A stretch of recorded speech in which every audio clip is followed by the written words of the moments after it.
Hi, everybody. This is Silvio Canto in Dallas, Texas on Thursday, March the 16th.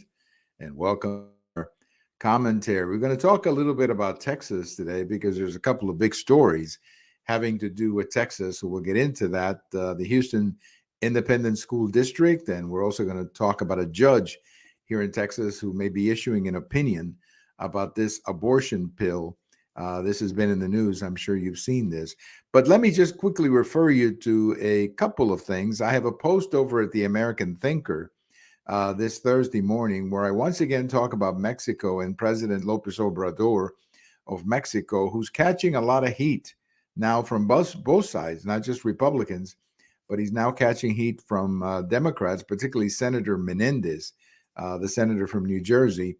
Although he's not calling for the cartels to be named terrorist organizations like Senator Graham is, he is calling on Mexico to do more. And this, of course, I think this is necessary. I'm glad that Senator Menendez said this because the message has to go to the Mexican president that, hey, this is not about politics and this is not about us telling you what to do. This is about a danger within your country that you got to take more seriously. And we're here to help, but you got to do more than whatever you're doing. So check out my post over at the American Thinker today about the situation going on in Mexico. A couple of big stories in Texas, and let's begin in Houston, where the Houston Independent School District is going to be taken over by the state of Texas. Now, it's not going to be a permanent takeover. It'll be probably a year, maybe a couple of years. They'll bring in a superintendent from the outside who will oversee operations, hopefully not very long, because I think, again, these school districts need to be run by the parents and by the local leaders. But the Houston School District, unfortunately, has been a problem. They've been having problems performing for some time. I wrote a post about this, I guess, a couple of weeks ago, where I mentioned in the article that there were like 50 schools. At one time, there were like 50 schools, not that long ago, 50 schools inside the Houston district that were not performing, or they were being graded D or F, like they would your report card. When you get a D or an F in your report card, that's not a good grade. But when you're giving an entire school a grade like that, that's not good for the parents and that's not good for the students. So I think it was inevitable for the governor to make this decision. The governor is obviously responsible for the agencies and the districts here in Texas. And I think it was a responsible thing for the governor to authorize the takeover. Let's see who comes in and runs the school district for a couple of years. And hopefully it can go back to local leadership as soon as possible. But we're failing the kids and we're failing the parents who pay the taxes when the school districts are just not performing. I also think that, many people are going to say that Governor Abbott did this because he wants to push school choice. I don't believe this was the motivation to take over the school district, because the fact is that, we've been talking about this school district for a few years. So I don't think it was specifically the primary motivation. But look, I think that the school district in Houston and many other school districts in some of these large cities are in many ways exhibit A of why the parents need more choice. And not just that the parents need more choice, frankly, the school district needs more competition. And that competition will only come when the parents can move the kids from one school and put them in another school of their choice. That's the only time that you will have real competition in public education. So let's hope that this is all going to be better for the parents in Houston and the children in Houston who have had to endure not good schools for a couple of years. There's a judge here in Texas right now who is looking at making a ruling on whether or not this abortion pill should be allowed to come to Texas by mail. In other words, you just open up the envelope and there's your pill. I don't know anything about this pill. I'm just not familiar with the chemical or medical effects of this pill. It does sound to me a little bit scary to take a pill to eliminate. I don't know. Again, I'm not talking here about somebody who knows about this pill, but the whole idea that you take a pill to eliminate a pregnancy sounds to me like a risky health issue. So I don't know. Smarter people than me can talk about that, but I'm just going to look at it from the standpoint of what the judge is going to say. I don't know what he's going to say, but I predict that what he's going to say is that this is an issue, whether or not the pill can come into Texas. This is an issue that should be settled by the voters. In other words, if the voters of Texas want to have among their abortion options a pill that you can take to eliminate a pregnancy, if the voters want that, they can get it through their legislature. That's what I think he's going to say. He's going to put it right back on the voters and right back on the legislature, which is frankly the right thing to do. That's what I would do if I was the judge. I would say, look, I have no authority as a judge to say that this is a good pill or a bad pill, or that a woman should take it or not take it. So I'm just going to turn this over to the legislature and let the legislature deal with it. Now, there are some interstate commerce issues because these pills would be coming from other states. I've heard that they could even be coming from other countries. Not sure about that, but that could be one of the issues. But as far as abortion, I think the Supreme Court was clear a year or so ago when they said that this is a issue for the states. And that's exactly right.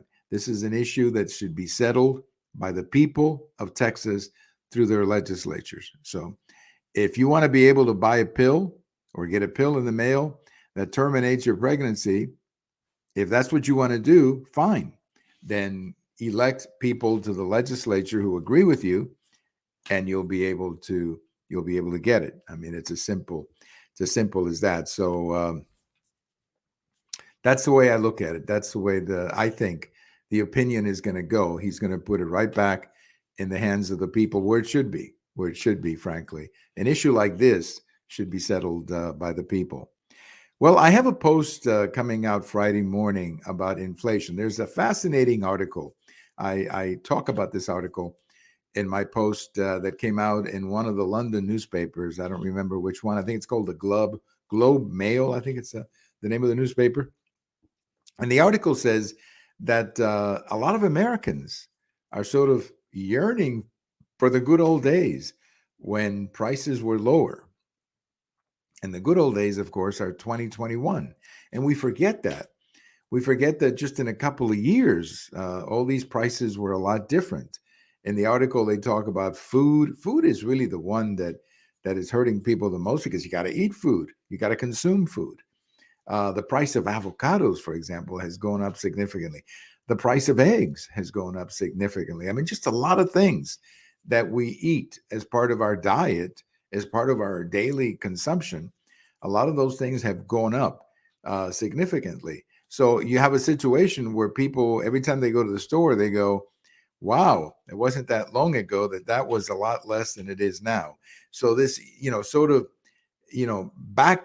going back, if you will, to the good old days, in this case, just a couple of years ago, when going shopping was not as devastating an experience as it is right now. Right now it is. If you go shopping for food right now, you're going to come home and you're going to look at this and say, hey, this is a heck of a lot more expensive than it used to be just 2 years ago. Just 2 years ago. We're not talking 20 years ago. I mean, I know that everybody has stories of the price of gasoline 50 years ago. We're not talking like that. We're talking 2 years ago. 2 years ago. And again, I go back to the point I made before that I think if you really want to bring down inflation in the United States, you got to tackle energy. You got to bring that price of gasoline down to $2. And you're going to see how a lot of other inflationary pressures are going to be coming out of this economy. One quick thing, another big story here in Dallas. This is a sports story. The Dallas Cowboys have released Zeke Elliott, their running back for the last 6 or 7 years. Zeke Elliott is actually a very good player. He's also a very nice guy, very popular player. But he just became a victim of reality. The reality is that when you play in the NFL for 5, 6, 7 years and you're a running back and you've already run over 10,000 yards, I mean, sooner or later, your body will simply give out and you're not going to be the same player that you were before. And that's what's happening to him. I mean, he's simply not as productive, as efficient as he used to be. And the Cowboys decided to to move on. So we wish Zeke Elliott the best. He's a good guy, as I say. My guess is he'll end up with another team, but he's not going to be a primary running back anymore. He'll be, kind of one of these guys who comes in for one or two plays during the game or whatever. So Zeke Elliott, we wish him well wherever he goes from this point on. A few things today we want to remember. Back in 1802, West Point, the U.S. Army Military Academy, was started. And so many great Americans have graduated from that academy. President Eisenhower, one who comes to mind among the presidents who were graduates of West Point. So great place, great history, West Point. We also remember today James Madison, who was the fourth president of the United States. He was born on this day in 1751. And of course, he was the fourth president, but he's also known as the man, the genius, if you will, behind the U.S. Constitution. He was just a brilliant man, James Madison. There's, of course, that great story. During the War of 1812, James Madison was the president, and the British came into Washington, and they were going to burn down everything. So his wife, First Lady Dolley Madison, took that portrait of George Washington out of the White House and saved it. And that's a big part of the story of James Madison and his lovely First Lady Dolley Madison. And we also remember today one of the funniest guys ever, Jerry Lewis, who was born on this day in 1926. I've got a post coming out later today over at the Babalu about the time that Jerry Lewis and Dean Martin made a movie, and they went to Cuba. And it's a hilarious movie. It's called Scare Stiff. Hilarious movie, one of the funniest ones that they ever made.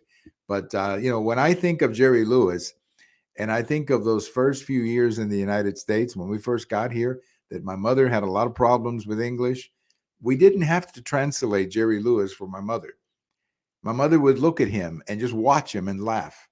So sometimes when you're a comedian and you make people laugh, I guess it doesn't matter what language you speak. Jerry Lewis, born on this day in 1926, passed away in 2017. Thank you for listening. This is Silvio Canto in Dallas, and we'll talk to you later. Bye-bye, everybody.